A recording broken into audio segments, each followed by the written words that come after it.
Having never rode in Canada when I started thinking about riding solo to the Arctic Ocean, I did some research online and thought my main problem was going to be a shortage of gas stops. Eventually, I thought I should be okay with 2 extra gallons of gas and decided to give it a go. As things go, I was 500 miles into the trip when I noticed large chunks of my brand new tire were disappearing. I was originally thinking that was a bad enough omen, I should just turn around and head home. But then I thought I should be able to get a new tire at a Honda shop on the way and decided to keep going.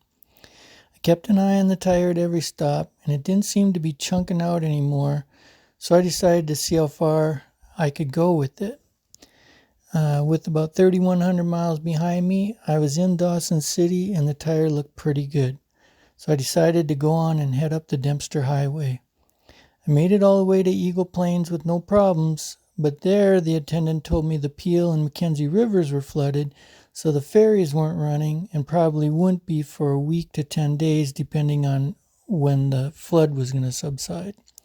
Well, that was too long to sit around, so I just decided to go to the Arctic Circle, which was another 20 or some miles up the Dempster, and then just head back down the Dempster Highway back down to Dawson City. Once I was there, I decided to take the ferry across the Yukon River and then up into the mountains into Alaska, and then I went over to Denali. After Denali, though, I just decided to start my way back home. I think I was at about 4,200 miles at that time.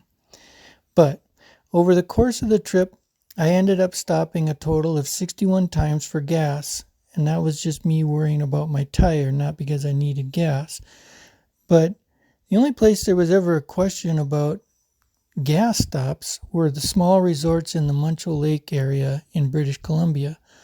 Some of those were only open 8 a.m. to 8 p.m., but everywhere else along the way, the self-serve pumps were open 24/7. So, just in case someone finds this helpful, I put together a little graph of my trip meter miles at each gas stop on the way up, and this one of the trip meter miles for the gas stops on the way back home. I also put gas prices on a couple of graphs for the way up and back in case someone was curious about that. In Canada, gas is sold by the liter, so I converted everything to gallons and US dollars I actually paid. The conversion rate for my credit card charges were always $1 Canadian equals 80 cents US. So my total gas cost for this trip was $1,067 US dollars, and my tire, although down to the wear bars when I got home, made it the whole way home. So this trip was fun, and if you have a dependable bike, I know you can do it. In fact, I might even try it again next year just to see if I can get all the way to the Arctic Ocean. So safe travels, everyone.